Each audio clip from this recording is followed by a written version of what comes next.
오늘 말씀 나눌 주제는요, 믿음의 태도 벌써 7번째입니다. 이거 안 끝나네요. 큰일 났네요. 믿음의 태도 7번째 시간입니다.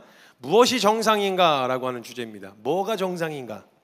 본문 말씀 함께 찾겠습니다. 요한복음 15장 19절에서 20절의 말씀입니다. 함께 찾으신 줄로 알고 읽도록 하겠습니다. 한 목소리로 시작. 너희가 세상에 속하였으면 세상이 자기의 것을 사랑할 것이나 너희는 세상에 속한 자가 아니요 도리어 내가 너희를 세상에서 택하였기 때문에 세상이 너희를 미워하느니라. 내가 너희에게 종이 주인보다 더 크지 못하다 한 말을 기억하라. 사람들이 나를 박해하였은즉 너희도 박해할 것이요 내 말을 지켰은즉 너희 말도 지킬 것이라. 아멘. 여러분, 여러분에게 있어 정상, 신앙인으로서 살아가는 정상적인 삶의 모습은 어떤 모습일까요?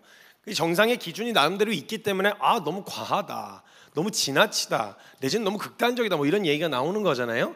그럼 무슨 기준이 나에게 신앙인으로서 정상일까요? 아니, 세상을 살아가면서 사람들이 정상인의 범주는 어느 정도일까요? 그래서 그걸 범주를 벗어날 때 사람들이 애가 좀 독특해, 애가 조금 특이해, 희한해, 이렇게 얘기하고 표현하잖아요.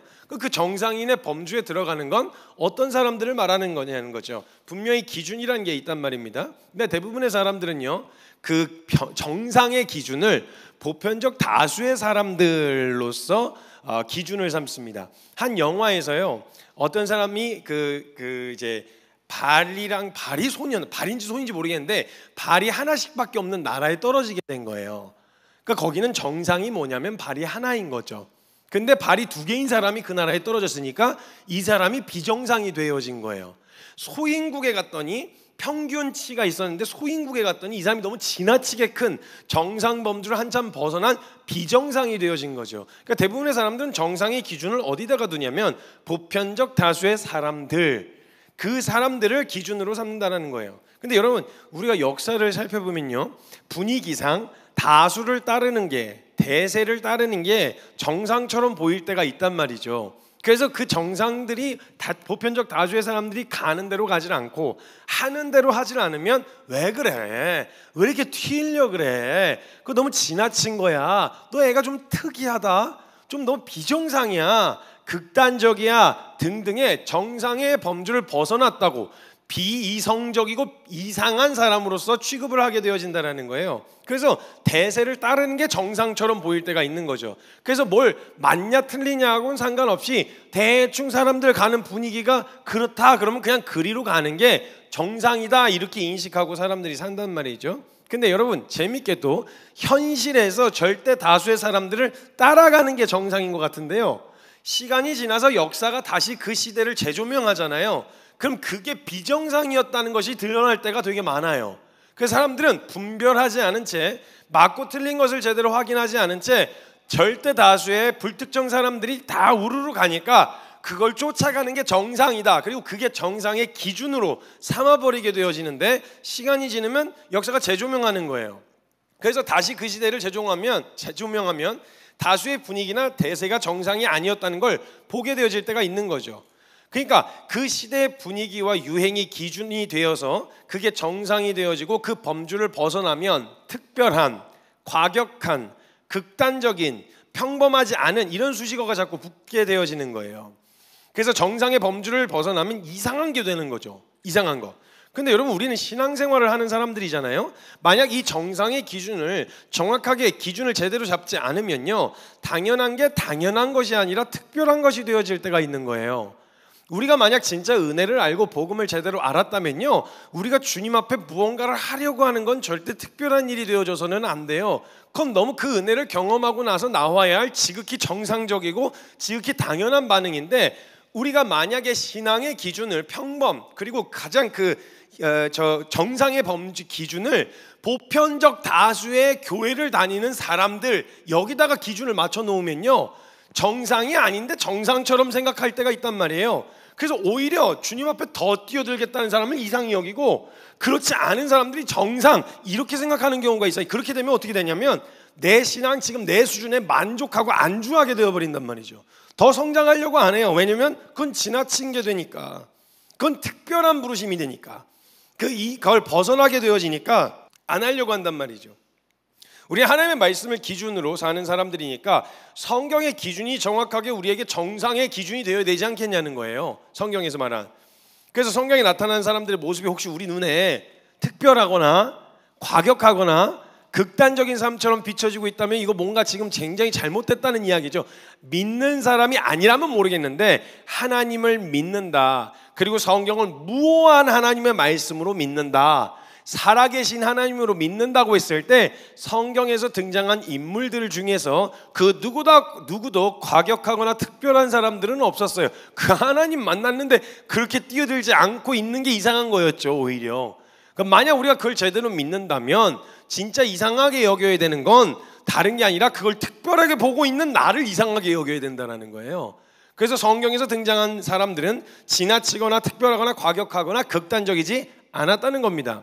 혹시라도 그렇게 여겨지고 있다면, 우리가 느끼고 있다면 정상이라는 표준을 어디다 두고 있는지 우린 점검해 볼 수 있어야 된다는 거예요. 여러분 일제강점기 때를 한번 보세요. 역사적으로도 절대 다수와 대세를 따르는 것이 정상이라고 하는 게 절대적 기준이 될 수 없다는 걸 역사가 증명하고 있단 말이에요. 일제강점기 때만 해도요, 그 시대의 흐름과 분위기는요 그냥 아무 말 안 하고 그 유행과 그 대세를 따라가는 거였어요. 그냥 성 바꾸고요, 그냥 그 사람 요구하는 대로 그냥 해주는 게 그게 다였어요. 조선말 버리고 일본어 하고 이렇게 해야 되는 게 맞다고 생각하는 대다수의 사람들이 그냥 그 흐름을 따라갔단 말이에요. 근데 그 그때 유별나게 그 상황을 받아들이지 못했던 사람들이 있었어요. 일제강점은 불합리한 거고 대한민국의 주권은 대한민국 국민에게 있어야지 왜 그 일제가 강제로 빼앗아 가냐, 찬탈이다 이거는. 그래서 이건 있을 수 없는 일이다, 소수에 외쳤던 사람들이 있었단 말이에요.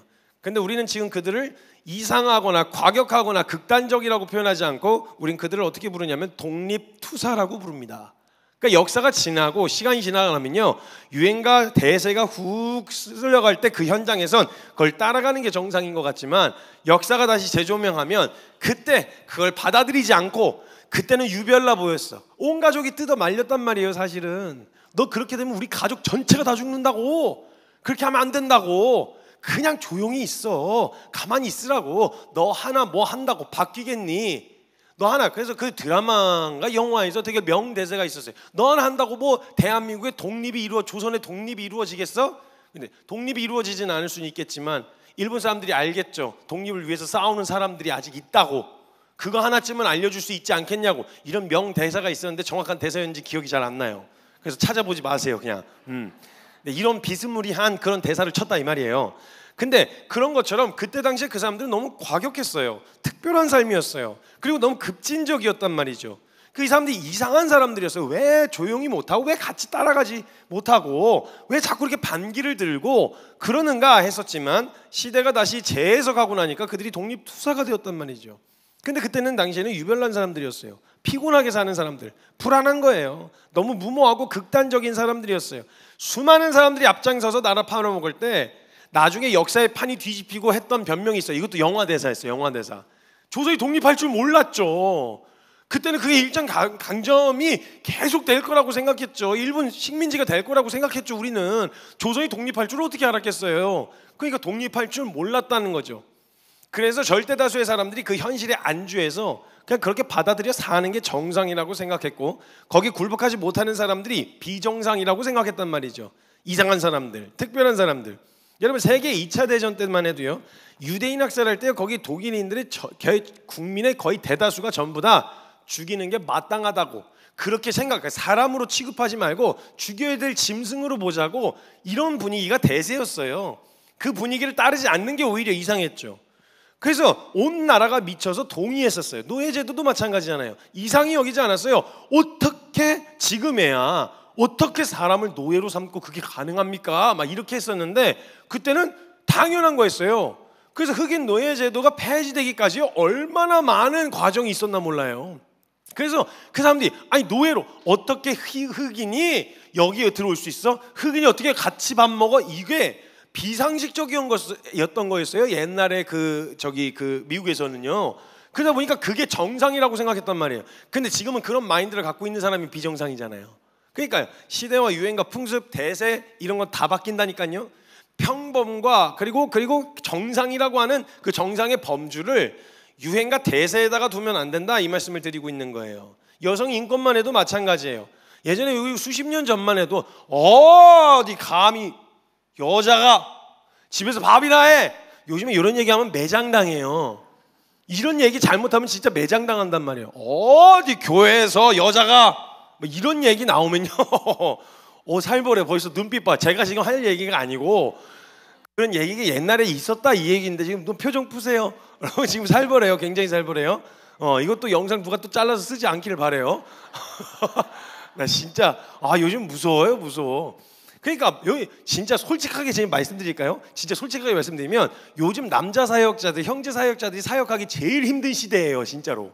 집에 예전에 이전에 뭐 이게 집에서도 인정 못 받아, 나가서는 밖에서 뭐 이렇게 조금 하려고 하면 집안 안 돌아보냐, 집안에서 하면 사역 안 하냐, 이쪽 저쪽에서 치이면요 욕 제일 많이 먹는 시기에, 사역하기 제일 힘든 시대. 그래서 차라리 제가 좀 장난스럽게 얘기하지만 진심 반 농담 반인데, 저희가 그 햄스터를 한 마리 입양했거든요. 저희 집 서열이 저희 아들 햄스터 저예요. 햄스터 밥은 먹이는데 저는 밥 못 먹어요. 그러니까 이런 상황에서 사역하는 거 진짜 쉽지 않단 말이에요. 근데 옛날에는 이거 반대였어요. 반대. 어디 감히 어디 강단. 그래서 예전에요 그 교회에서요 그 강단 올라갈 때요, 강단 꽃꽂이 하시는 권사님들이요 신발 신거나 맨발 발바닥을 여기다 못 붙이셨어요. 그래서 이거 꽃걸이 가르러 가실 때 진짜 보수적인 교회에서는요 무릎으로 이렇게 이동하셔서 꽃꽂이를 이렇게 하셨었어요. 그러니까 예전에 분위기 장난 아니었었단 말이에요. 특히 또 유교 사상이 완전히 또 이렇게 되어 있는 대한민국에서 어디 감히 이런 장난 아니었거든요. 근데 바뀌어가고 있어요, 흐름이. 요즘 그런 말 하면 욕먹어요. 제가 한번 농담 삼아서 설교 때 형제하고 자매 차이에 대해서 이야기하면서, 형제들은 그냥 가만히 냅두면 된다, 어려운 거 없다, 그냥 놀게 해주고 그냥 게임하게 해주고 이렇게 해주면 아주 다루기가 쉽다. 그 형제님들도 여자 어렵지 않다, 여자 큰 거 바라지 않는다. 그럼 자매님들 큰 거 바라는 거 아니잖아요. 작은 거, 정말 사소한 거, 그냥 조그만 거 그냥 핸드폰 하나 쏙 들어가는 요 한마디 그냥 농담 삼아 한번 던졌거든요. 그랬더니 매일이 막 왜 여자를 그런 식으로 가방을 밝히고 돈을 밝히는 그런 사람으로 묘사하냐고 한참 페미니스트들이 난리일 때 그거 했단 말이에요. 근데 또 판 뒤집히죠. 너무 또 지나치니까. 그러니까 이리 왔다 갔다 하는데 정상의 범주를 어디다 두실 거예요? 그 대세를 따르지 않으면 이상하다고 여겨지거든요. 항상 그때마다 늘 과격하다 그래요. 늘 극단적이라 그래요. 그래서 제가 한참 욕먹었었던 이유가 뭐였냐면, 분위기상 전체적으로 교회 생활 너무 힘든데, 사회에서 살아가는 것도 너무 힘든데 메시지가 너무 세다, 말 너무 과격한 거 아니냐, 그렇게 헌신하라 그러면 어떻게 살아남으라는 거냐, 이것 때문에 욕을 많이 먹었어요. 근데 뭐 어떡하겠어요. 제가 생겨먹은 게 그런 건데. 그래서 그냥 생겨먹은 대로 했어요. 욕을 거의 진짜 한 8년간 먹었어요. 근데 또 그냥 해오다 보니까 나중에 판이 분위기가 이렇게 바뀌면서 너무 헌신을 안 한다, 이제는 좀 헌신해야 될 때가 되지 않았냐, 약간 이런 분위기가 되니까 또 그래서 제가 요즘에 많이 돌아다니는 거예요. 예전에 저 욕 엄청 많이 먹었어요. 그러니까 대세, 유행, 흐름, 이걸 만약 정상의 범주에다 두면요, 이걸 쫓아갈 때만 매번 바뀌어요, 기준이. 그러니까 유행 쫓아다니면 그때보다 보면요, 그때마다 등장하는 사람들이 있어요. 그 유행과 흐름 따라가지고. 요즘엔 또 정치적인 이슈가 어마어마하니까 정치적인 이슈몰이 하면요 사람들이 금방 주목을 하거든요. 그러니까 거기 하나 얹어갖고 한번 저거 한번 해보려고 그냥 막 이슈몰이 하고, 그냥 막 갑자기 정의의 사도 마냥 어디서 등장했는지 모르겠는데 등장해갖고 서로 까대고 난리예요. 근데 그 유행, 그 흐름, 대세, 분위기, 요걸 자꾸 거기에 지금 싸움에 참전을 안 하면 약간 너 그러다가 도태당해, 이런 생각을 하게 분위기를 막 몰아가요. 그래서 너 어느 편이야? 어떻게 할 거야? 어떤 결정할 거야? 이걸 자꾸 만들어요. 그런 가정으로 들어가게 하려고. 이걸 참전해야 정상인 것처럼 만드는 거예요. 근데 그게 어떻게 정상이냐고. 시간 지나 보세요. 또 분위기 판 확 바뀌어요. 계속 이야기하잖아요. 이렇게 갔다가 저렇게 갔다가 이렇게 갔다. 그래서 한참은 막 학생들이 막 두드러 맞을 때는 학생 인권 막에 대해서 얘기하다가 학생 인권 너무하니까 이제 교사들의 인권이 문제다 이러면서 이제 막 이렇게 해가지고 엎치락 뒤치락 하는 게 세상이에요. 근데 그 분위기와 대세와 불특정 다수, 절대 다수의 사람들을 기준 삼아서 그걸 정상이라고 생각을 한다면 그건 맨날 바뀌는 건 정상입니까? 그건? 그러니까 이 정상의 기준을 어디다 둘 거냐. 그래서 주님 말씀하시잖아요. 그리스도인들이 살아갈 때 가장 중요하게 중심을 잡고 해야 되는 건 다른 게 아니라 하나님의 말씀이다. 배우고 확신한 일에 거하라. 세상은 다 바뀌고 썩어질 거 없어질 거 다 사라지고 지나가지만 풀은 마르고 꽃은 시들지만 여호와의 말씀은 세세토록 있을지어다. 이 복음이에요. 전하는 말씀이 이 복음이란 말이에요. 유행 다 지나가고 흐름 다 지나가고 대세 분위기 다 바뀌어요. 근데 하나님의 말씀은 바뀌지 않는다 이 말이에요. 그러니까 그 기준을 어디다 둬야 되냐? 하나님의 말씀에다 기준을 둬야 된다는 거예요. 그러니까 그 말씀에다 기준을 두고 어떤 상황에서 뭐 분위기나 대세 좀 어떨 땐 특별해 보이기도 해. 어떨 땐 그게 정상처럼 보이기도 하고. 근데 사람들이 뭐라고 말하느냐가 아니라 주님 앞에서 내가 주님 앞에서 제대로 서 있냐 이걸 묻는 거란 말이에요. 그러니까 우리가 주님 말씀에다가 기준을 둘 수 있어야 된다는 거예요. 우리가 말씀에 살아가는 사람들이니까 그때 당시의 분위기나 유행 절대 다수가 말하는 것이 아니라 성경이 기준이 되어야 된다는 거예요. 성경이 하나님의 말씀이. 그러니까 그 디모데에게 하는 이야기가 뭐예요? 사도 바울이 디모데에게 권면할 때요, 너 정말 그 사역하는데 쉽지 않을 거야. 너가 어린데다가 너가 연소하고 어리잖아. 수많은 이야기들, 수많은 잡다한 문화들을 가지고 기준들을 가지고 이래야 된다 저래야 된다 이게 맞다 틀리다 너 할 때 너 뭘 따라갈 거야? 헷갈리잖아. 그때 뭐라고 이야기하냐면 말세에 고통하는 때가 이럴 거다. 디모데후서 3장에 그때 뭘 하라고 이야기하냐면 넌 배우고 확신한 일에 거하라. 성경은 하나님의 감동으로 쓰여진 것으로 모든 바르게 한가 의로 교육하게 유익 앞에 더 있는데 빼고 그냥 하는 거예요. 바르게 한가 의로 교육하게 유익하다. 그리고 선한 일을 행할 능력을 갖추게 한다. 구원을 얻는 지혜가 거기 있고 그러니까 뭐 해라? 말씀에 붙어 있어라. 그게 정상의 기준이 되어야 된다. 그러면 성경에서 적어도 주님 만났을 때 나타났었던 믿음의 선진들의 반응은 과격하나 특별한 게 아니라 지극히 정상이다 이 말이에요. 지극히 정상이다. 제가 한 번 이제 베트남에 갔었을 때요, 갔는데 하여튼 그 베트남에 아주 되게 좀 특별한 선교사님을 만났어요. 그래서 만나서 진짜 모든 이동수단을 다 타고 다녔어요. 기차, 오토바이, 배, 그다음 버스 뭐 다 타고 다녔어요. 다 타고 다니다가 한 번은 변장을 하고 그 저희가 외국인은 들어갈 수가 없는 지역으로 이제 들어가게 되어져 가지고 버스에서 내려 가지고 한 명씩 오토바이로 3분, 2분, 3분 간격으로 한 대가 오면 한 사람이 타서 가고 한 사람이 오면 한 사람이 타서 이렇게 되었고 자매들 같은 경우는 그 소수부족 그 옷을 입고 이렇게 돌아다녀야 되는 그런 현장이었어요. 물론 그걸 두르지 않아도 너무 현지인같이 보이는 사람도 있었어요. 저희 팀 안에. 그렇지만 그래도 나름대로 나는 한국 사람이라는 정체성 때문에 변장을 하긴 했어요.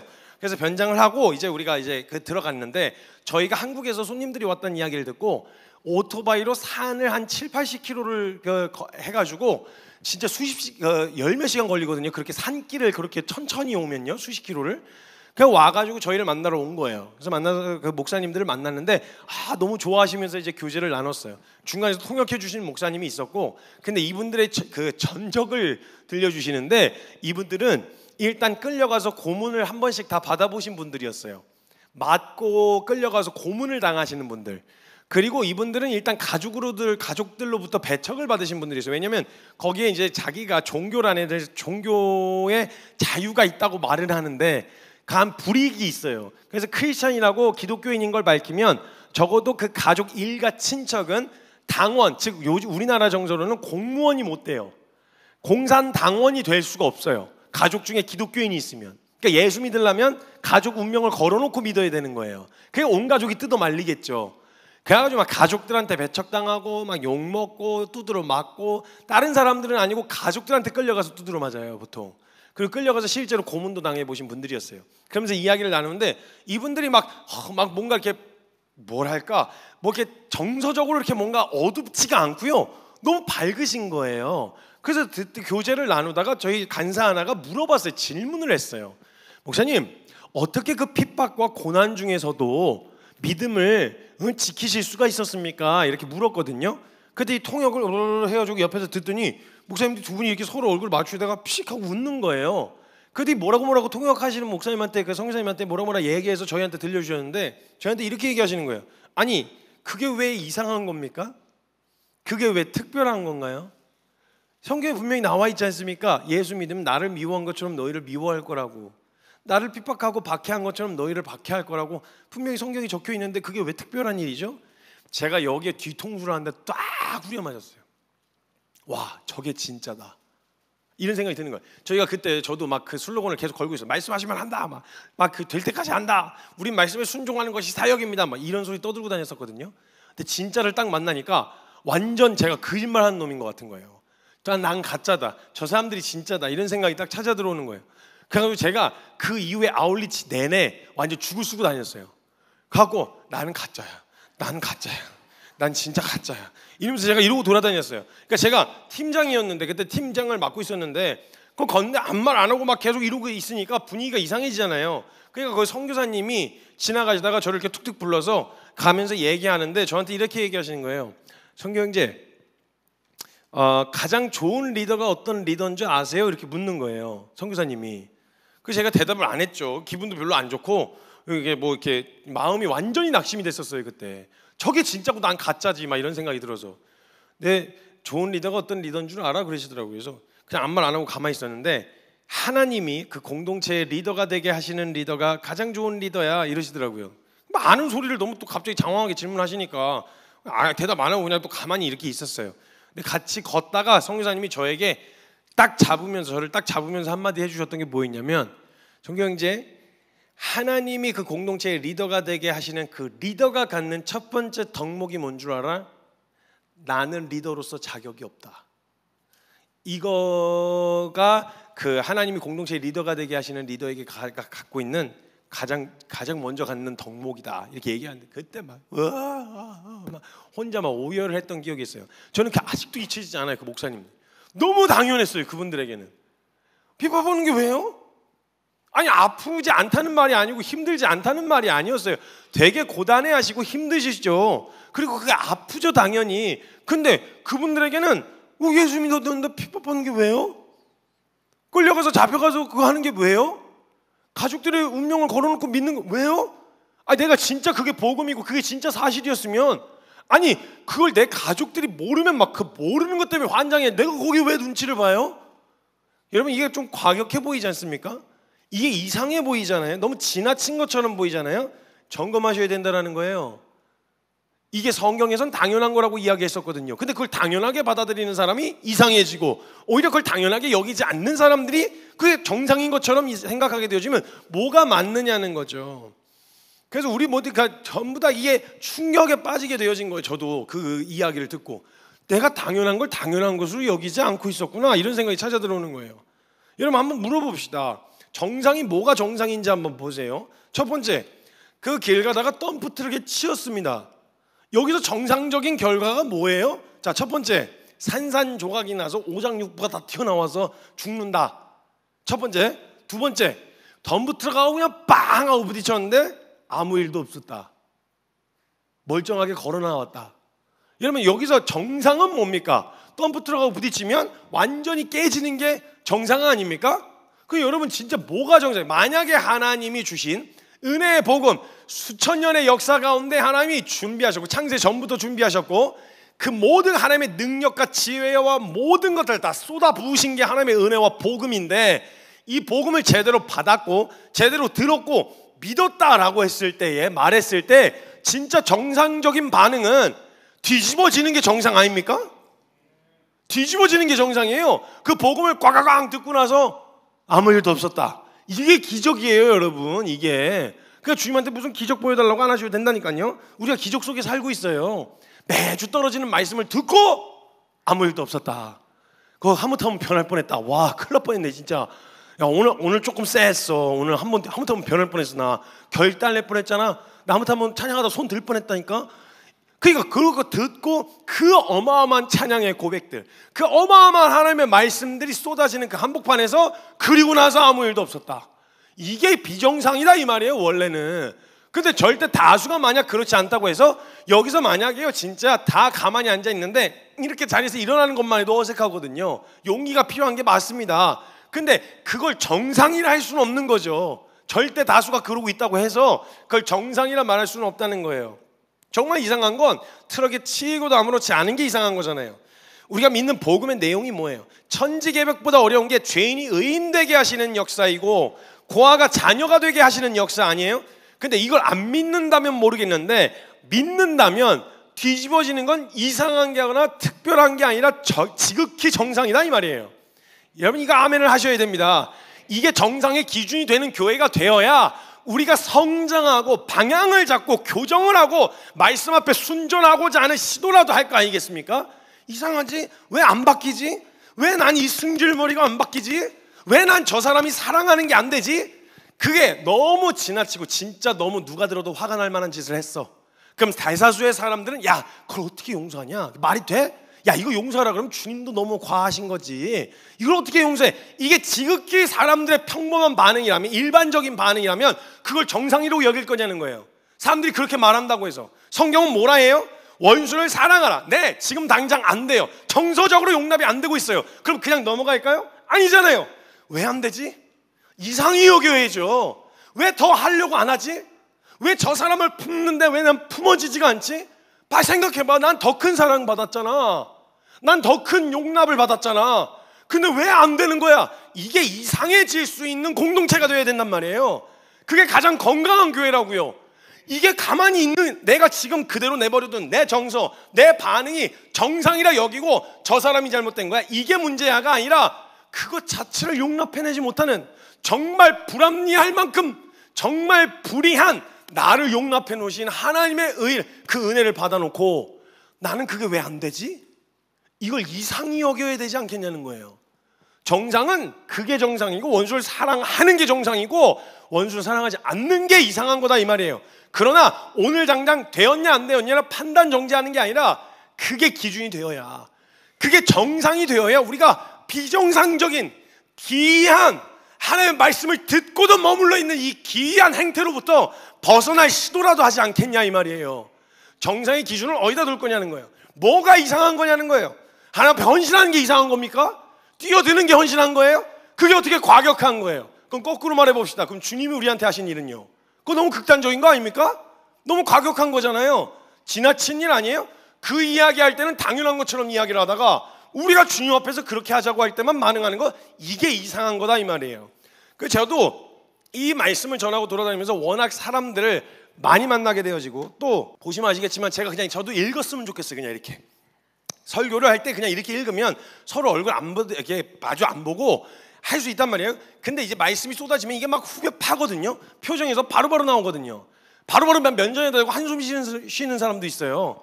우리가 그렇게 해야 되는 거 아니냐고요.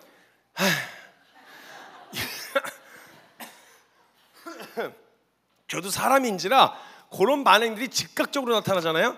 막 그 청소년들은 아주 직접적이거든요. 그래서 제가 그래서 조금 쉽지가 않아요. 그러니까 예를 들면 너무 정직해요. 그 리액션이 너무 정직한 거예요. 지루하면 지루하다, 그 다음에 재밌으면 재밌다, 재미없으면 진짜 재미없다, 감격이고 그 은혜고 아무것도 안 된다 그러면 아무것도 안 된다, 이게 너무 드러나요. 그래서 제가 조금만 진지한 얘기 깊이 들어가려고 하면요 이제 이러고 이제 반쯤 눕기 시작하면요 제가 조급해지기 시작해요, 마음이. 그러다 보니까 저도 사람들 눈치 보느라 듣기 싫은 얘기 잘 안 하려고 했었던 시간이 있었더라고요. 분명 그치 힘들지, 그치 어렵지, 세상살이가 어떻게 안 힘들긴. 제가 정말 그냥 최선을 다해서 해보고 있거든요. 저도 하루하루 매일매일을 정말 시간 허투루 안 쓰려고 정말 최선. 왜냐하면 일상을 살아가시는 분들이 현장에서 치열하게 시간을 보내고 부딪히고 씨름하시는 그 현장에서 저는 편안하게 있다가 말씀 전하고 모르니까, 현장을 세상 살아가는 걸 모르니까 이런 얘기 안 들으려고 일주일 내내 정말 그냥 전국 각지를 다 돌아다니면서 제가 항상 얘기했어요. 조금 너무 과한 것 같아요, 스케줄이. 그러면 아니야, 다 이렇게 살아. 다들 이렇게 살고 있어. 다들 이렇게 치열하게 사는 거 아니야? 제가 너무 몰랐나 봐요. 그냥 누구냐 한 분이 오시더니 다들 그렇게 안 살아. 저녁엔 그래도 집에 들어가서 밥이라도 먹고 잠이라도 자지. 다들 그렇게 안 살아. 매일 숙소가 바뀌어요. 매일 숙소가 돌아다니면서 이런 데 갔다가 저런 데 갔다가 어디가. 그래서 저 분명히 금토 제주도 갔다 왔거든요. 제가 어저께 왔어요, 제주도에서. 근데 저는 제주도의 기억이 아무것도 없어요. 숙소 집회 장소 가만 하고 저 공항으로 픽업해줘서 그냥 바로 비행기 타고 왔어요. 숙소 집회 장소 별개하고 다시 숙소. 그리고 뭐 차가 없으니까 어디 돌아다닐 수도 없잖아요, 제주도는. 그냥 거기 가만히 있다가 또 저녁 아침이었어요, 바로. 저녁빛이 끝나자마자 아침 9시부터 시작하는 집회여가지고 그거 마치고 왔어요. 그래갖고 완전히 그 제주도에 딱 떨어졌는데 몸살이 있는 대로 온 거예요. 막 마디마디가 죽겠는 거예요. 막 너무 막 저리고. 근데 이제 저기 막 거기 그 해주시는 분이 좀 쉬셔야 되는 거 아니에요? 막 근데 아니에요. 다 이렇게 해요. 다 이렇게 살잖아요. 아파도 다 참고 하시잖아요. 예, 보면은 막 SNS도 우리 성도님들 막 일하시는 거 보면 맨날 막 피나고 막 터지고 막 깨지고 이런 거 보면서 아씨 나도 저기 하면 안 되는데, 나도 딸리면 안 되는데, 이런 생각으로 저도 그래서 그냥 박 터지게 해봤어요. 그냥 다른 건 모르겠는데 최선을 다했어요. 제 맡겨진 일에 혹시나 게을렀다, 나태해졌다, 뭐 좀 여유가 있나 이런 얘기 안 들으려고 정말 최선을 다해서 했었어요. 하고 말씀을 전하면서 그 삶이 고단한 걸 알겠는 거예요. 저도 와 그거 쉽지 않다. 와 자존심 상하는 일, 막 그냥 막 이런 막 그냥 화딱지 나는 일, 막 뒤통수 맞는 일, 별의별 겪으면서 얼마나 고단하겠는가. 그러다 보니까 저도 알게 모르게 그쵸, 힘드니까 그렇게까지 하지 않는 게 괜찮은 겁니다. 그거 괜찮은 거예요. 이상한 거 아니에요. 정상입니다. 저 안에서조차도 이런 생각을 갖고 있었던 시간이 있었다는 걸 발견하게 된 거예요. 제가 설교를 준비하다가. 주님을 사랑하되 온 마음을 다해서 사랑하는 그 자리로 나아가는 것을 특별한, 과격한, 지나친 것으로 여기는 게 이게 정상 맞습니까? 제가 그렇게 이야기하자고 해서 지금 분위기 장난 아니에요. 또 뭐 단일기도 오른교회 그 사태 나가지고 그거 막 그렇게 막 과격하게 막 일 시켜가지고 과로사 해갖고 막 그렇게 하면은 일 시키면 안 된다. 네, 뭐 그 어떤 의미인지 알겠고 잘 조절해야 돼요. 컨디션을 조절해야 되는 건 알겠는데 그렇게 되니까 이제 말 조금 주님 앞에서 헌신하자 말 잘못하면 댓글 장난 아니거든요. 막 이제는 주님을 위한다는 말로 가스라이팅 그만하십시오. 막 이러면서 막 댓글들이 뭐 더 헌신을 가장한 그 노동 착취를 중단하십시오. 막 이런 거 막 적혀 있으면요. 아씨 이거 말 못하겠어요. 그냥 어디 가서 말하기가 좀 뭐예요. 노동 착취를 하겠다는 말도 아니고 뭘 다른 거 하자면 뭐 일을 더해라 이 얘기가 아니라 은혜에 감격한 만큼 하자 이 말 아니겠어요? 그 받은 은혜만큼 하자. 그냥 주님 앞에서 뭘 성과를 보여라 결과를 보여라가 아니라 받은 은혜만큼 살자. 받은 은혜만큼 하자. 그게 다예요. 그 기준이야. 받은 은혜의 분량만큼 하겠지만 그러다 보니까 저도 자꾸 이게 재갈이 물려지는 거예요. 눈치 보이고 자꾸 하고 있는데 혹시 내가 달리는 말에 채찍질하는 거 아닌가 이런 생각들도 자꾸 찾아 들어오고. 그러다 보니까 저도 이 절대 다수의 사람들이 말씀을 전하면서 제가 살아가는 삶의 방식이나 이런 얘기를 해주면 그 삶을 특별하게 여길 때가 있어서 가끔 저도 착각을 하게 되더라고요. 그러다가 설교를 준비하면서 다시 되뇌었어요. 아니지, 이게 당연한 거지, 지극히 정상이지, 더하면 더했지 덜할 수는 없지. 하나님 앞에서 받은 은혜가 있는데 그게 정상이지. 이런 생각이 찾아들더라고요.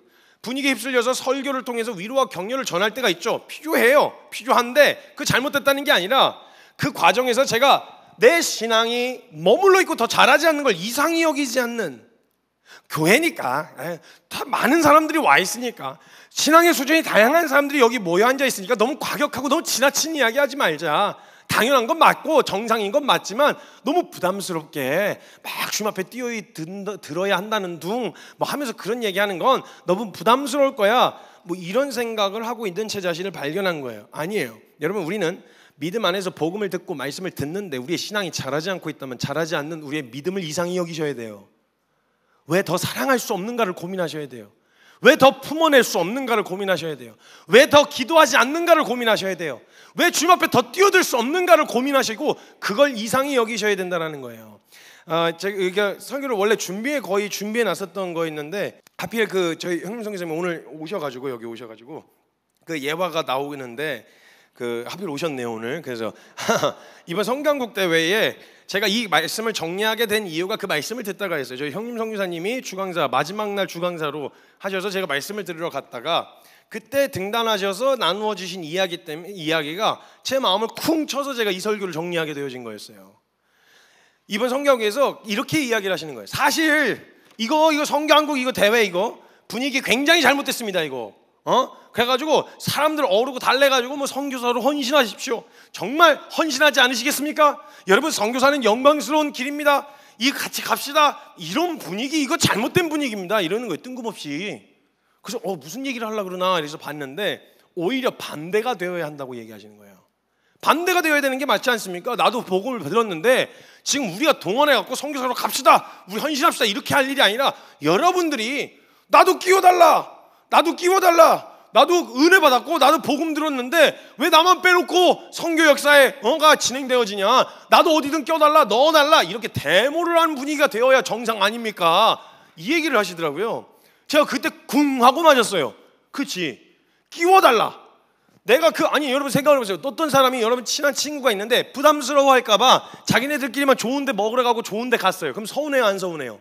서운하죠. 나만 빼놓고 그렇게 했으니까. 정말 저와 여러분이 주님이 소중하고 정말 주님이 특별하신 분이신데 주님이 자기가 가장 중요하게 생각하신 일을 추진하시려고 하시는데 부담스러울까봐 얘기하지 말자, 쟤 빼놓고 가자, 아니야 쟤 분명 부담스러울 거야, 막 고민하고 이러면 내가 부담스러울 것 같아, 우리끼리 그냥 가자, 알겠지? 이러면요 여러분 이거 되게 서운한 일이에요. 이거 사실은 하나님이 하시는 일에 나 빼놓고, 왜 나 빼놓고 갔어? 왜? 나도 껴줘야지. 그거 진짜 서운하네 이거. 여러분 우리가 서운하다고 매달려도 매달렸어야 되는 게 이게 정상적인 반응이 아니냐는데, 그 얘기를 듣는데 제가 완전히 쿵 하고 맞은 거예요. 이걸 도전하는데 제가 죄송해하고 있는 거죠. 미안하다, 이거 어떡하지? 교회 헌신하란 말이 아니고 주님께 뛰어들자는 말을 하는데 제가 미안해지는, 이게 맞나? 이런 생각이 제 안에 확 찾아들었던 거예요. 사랑하는 사람이 부담스러울까 봐 자기네들끼리만 좋은 데 간다. 가장 중요하게 생각하는 자리에 나를 안 데리고 갔다. 와, 이것만큼 서운할 일이 없을 것 같은데요? 안 서운하시겠어요? 주님이 가장 중요하게 생각하시는 그 현장, 주님이 가장 중요하게 생각하시는 그 일에 날 안 끼워주셨다. 너무너무 서운할 것 같더라고요. 하나님 나보고 뭘 끼어들어라 마라가 아니라 그냥 너도 갈래? 알려주세요, 어디 가시는지. 저도 끼워주세요. 저도 함께하고 싶어요. 이렇게 껴달라고 하는 게 맞지 않냐는 거죠. 여러분 이 삶은 특별한 삶이 아니라 당연한 삶입니다. 사실 그 메시지를 이제 던지셨어요. 이렇게 저처럼 흥분해서 목 다 쉰 채로 하진 않으시고 되게 나이스하게 이렇게 딱딱 이렇게 하시긴 하셨는데 이런 내용이었어요. 이 말씀의 내용이었어요. 사실 그 메시지 때문에 오늘 설교를 준비하게 됐고 저조차도 분위기에 휩쓸려서 그런 과격한 헌신까지는 이야기하지 말자. 왜냐하면 지금 교회 헌신하고 또 선교사로 헌신하는 분위기가 너무 지나치다고 여기는 분위기니까 교회라는 곳에서 그렇게 막 뛰어들자, 주님 앞에 더 기도합시다, 더 모이기를 힘씁시다, 먹고 살기 힘든데 거기서 그러자 그러면 부담스러워하는 분위기니까 그러지 말자, 이런 마음이 알게 모르게 제 안에도 있었나 봐요. 그러니까 좋은 거 하려면 사역자들만 데리고 하잖아요 제가. 여러분 이거 기분 안 나쁘세요? 서운하셔야 될 일인데 진짜 중요하게 야 진짜 주님이 하시는 일 보고 싶은 현장이 있는데 이거 다 털고 가야 될 수도 있어. 갈 거야? 갈게요. 오케이 가자. 근데 교회에서 얘기하려고 하면 부담스러워하실 것 같은데 이게 여러분 이러면 원래 기분 나쁘고, 아니 같은 교회고 같은 성도인데 좋은 거 있으면 같이 놀아 먹고 좋은 데 가면 같이 가야지. 놀러 가는 거 말고요. 진짜 그 현장 가려는데 가는 길이 좀 고달플 수는 있거든요. 근데 그 현장 같이 가겠냐는 이 질문을 제가 망설였었더라고요. 그럴 이유가 없더라고요. 저조차도 그렇게 생각하고 있었던 저를 발견한 거예요. 아니요, 이건 특별한 삶이 아닙니다 여러분. 당연한 삶입니다. 이상한 삶이 아니에요. 정상인의 삶입니다. 그 은혜를 들었는데, 그 복음을 들었는데 뛰어들지 않는 게 이상한 거죠. 주님 앞에 더 알고 싶어서 그 현장을 보고 싶어 해가지고 막 못 빼기는 게 정상이어야죠.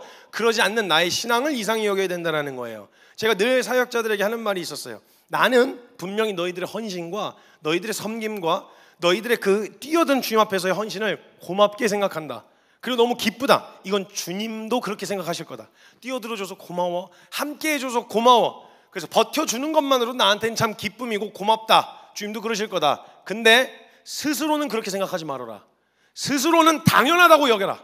내가 이렇게 하는 게 물론 너희들도 나한테 똑같이 그래야겠지. 당연하다고 생각하지 말고 이 고맙게 생각해야지. 내 헌신을, 너희를 향한 마음을 고맙게는 여기되 나는 그렇게 생각 안 할 거다. 난 당연하다고. 내가 받은 게 있는데, 내가 주신 은혜가 있는데, 나를 어떻게 용납하셨는데, 용납하는 게 당연하고 사랑하는 게 당연하다고 나도 여길 테니 너희도 주님 앞에서 난 너희의 헌신을 고맙게 여기지만 너희 스스로는 당연하다고 여겨라.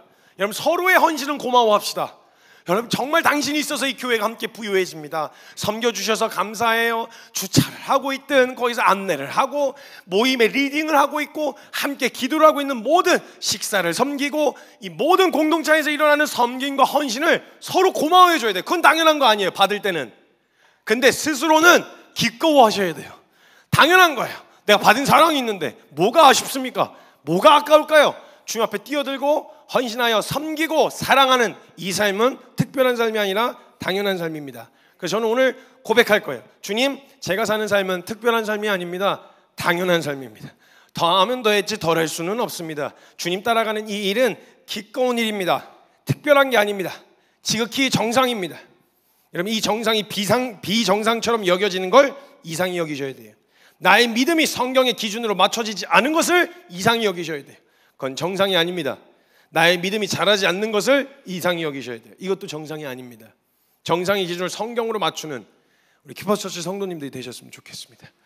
주님을 사랑하되 더 사랑하는 것, 어제보다 더 사랑하는 건 특별한 믿음이 아니라 당연하고 지극히 정상적인 반응이라는 거 잊지 않으셨으면 좋겠습니다. 그 기꺼운 당연한 너무 정상적인 그 삶에 우리 함께 뛰어들 수 있었으면 좋겠습니다. 우리 시간 같이 좀 기도합시다. 제가 오늘 사실 이 자리에 오실 줄 모르고 제가 이게 예화를 이렇게 좀 정리를 했었는데, 사실 제가 한번 저희 형님하고 부산에 같이 내려갔던 적이 있었어요.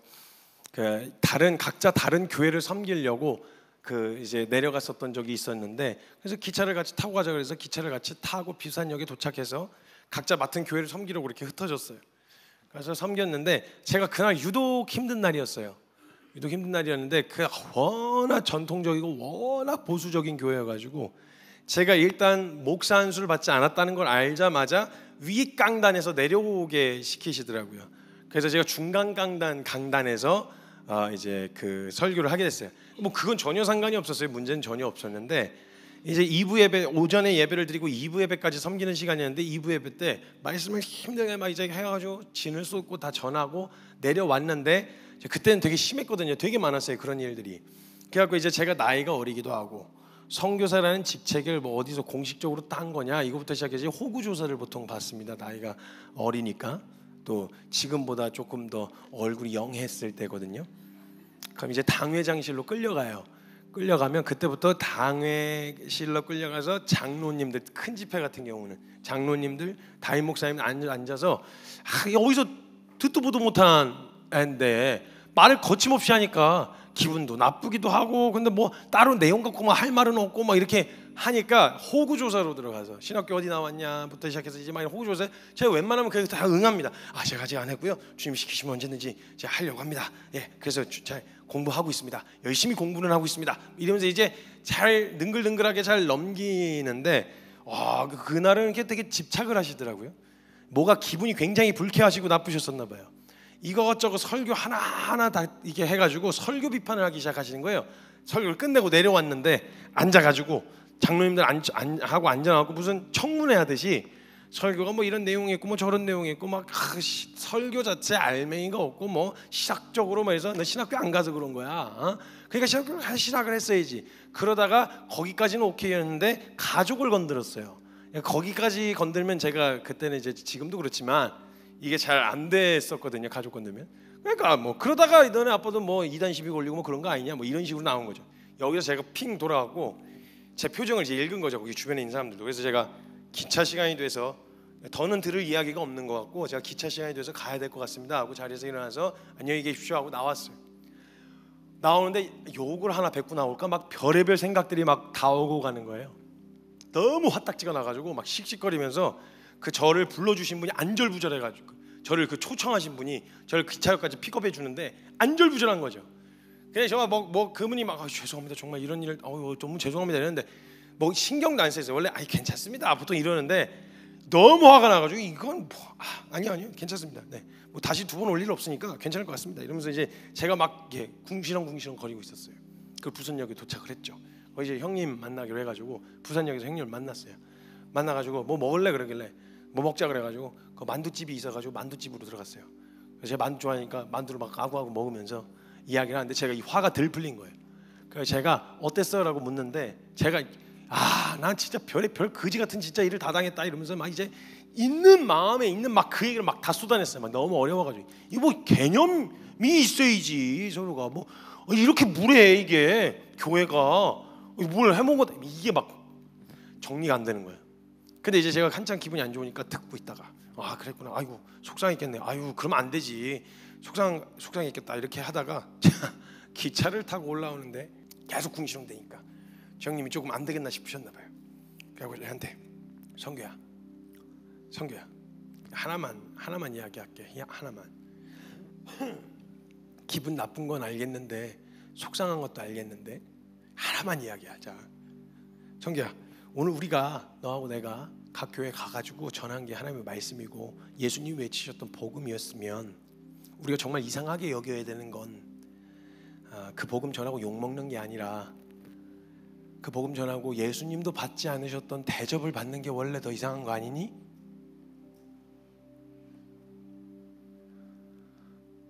그러니까 우리가 예수님은 복음 전하시고 고향에서 배척을 당하셨어. 욕을 먹으셨다고. 돌을 맞으시고. 그러면 우리가 그 예수님이 외치셨던 복음을 똑같이 외친다고 만약에 했다면 우리가 정말 이상하게 여겨야 되는 건 욕먹는 게 아니라 예수님도 받지 않으셨던 대접을 받는 게 원래 더 이상한 거잖아. 근데 진짜 그때 꽝 하고 맞았어요. 제 말씀 전하고 돌아다닌다고 깝죽거리고 돌아다니다가요, 저도 알게 모르게 그런 생각이 들었던 거예요. 막 의전이 조금만 안 돼 있으면 막 불편해. 마음이 불러다 놓고 뭐 하는 거야? 막 이런 마음들이 은근히 유치하고 치졸한 그런 마음이 찾아 들어오대요. 근데 그 얘기를 딱 듣는데 너무 부끄러운 거예요, 제가. 그리고 그 다음부터 제가 입버릇처럼 붙인 말이 있어요. 써주셔서 감사합니다.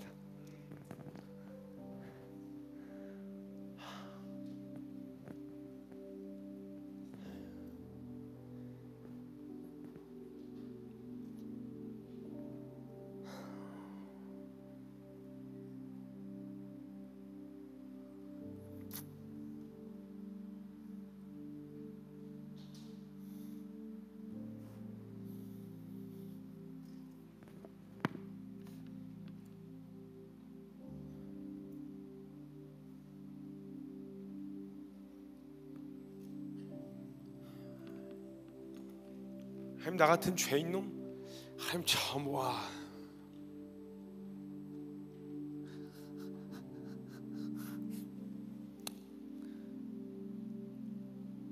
하나님의 은혜를 전하는 그런 영광스러운 자리에 그냥 이렇게 낑겨 주신 것만 해도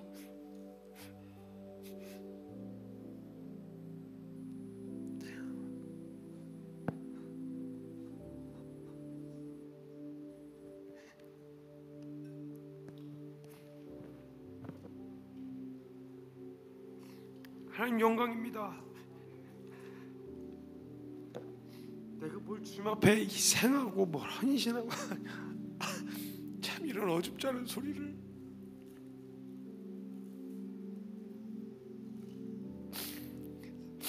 그냥 끼어들 수 있어서 감사합니다. 하나님, 그 끼어들 틈이라도 제게 허락해 주셔서 감사합니다. 여러분, 이게 우리에게 영광이 되어야죠. 우리가 주님한테 뭘 드릴 수 있는데요?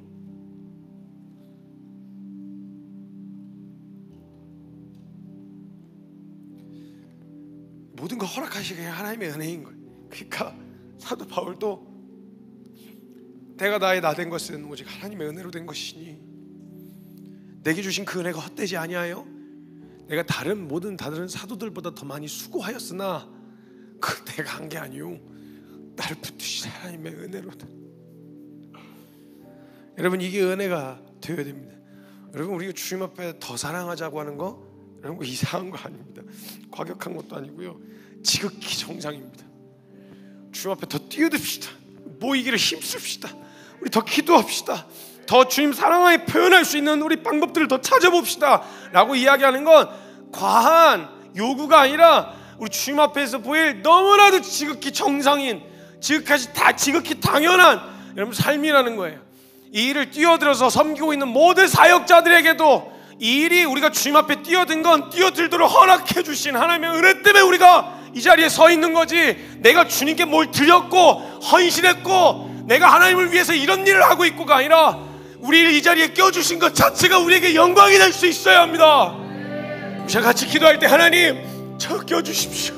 하나님 저도 껴주세요. 하나님 계신 곳에 저도 같이 있고 싶습니다. 하나님 그 자리에 서 있는 게 하나님 저에게 영광이겠습니다. 우리 그런 마음으로 주님 앞에 함께 기도하며 나아갈 때 우리 사랑하는 주님의 이름, 하나님 사랑하는 주님의 이름 간절하게 한번 목청껏 부르짖고 통성으로 함께 기도하며 나아갑니다. 주여!